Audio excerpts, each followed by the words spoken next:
The infrastructure in this country is in shambles. You might have heard about the implosion of the Bronx building last week, as well as other news about the collapse of bridges, crumbling roads, the floods that paralyzed New York City not long ago, and the failing of essential utilities all across the country. People are suffering due to the failure of the government to invest in infrastructure. The American Society of Civil Engineers reported that the U.S. infrastructure score is a C-. Is that a report card you'd accept? Well, it's the highest it's been in 20 years, a mediocre score for the wealthiest country in the world. The amount of wealth in this country is unbelievable. The problem is that it's hoarded by a tiny handful of people.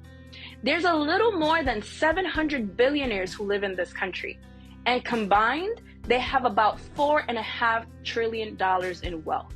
The annual revenue of the three biggest companies in the United States, Walmart, Amazon, and ExxonMobil, is roughly $1.5 trillion.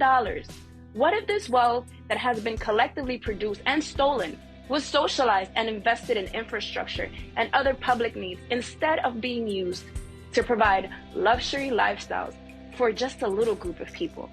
These super wealthy corporate executives are happy to sit back and watch the country collapse if it means they get to avoid giving back part of this money to fund desperately needed public investments in infrastructure.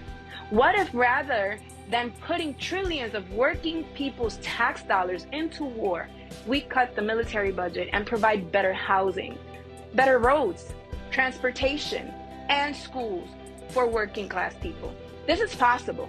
These are socialist solutions. We tell the big corporations that their profit margins don't mean a thing compared to the lives and well-being of the majority of the people. We can seize the wealth that workers create and bosses take and use that to improve the living conditions of our people. We can create a life with dignity, the dignity that we deserve. Right now, the people do not have the power to make this decision. Billionaires own the government just like they own the economy. And that's why we're running this campaign, to build a movement to take the power and build the society that puts people over profit.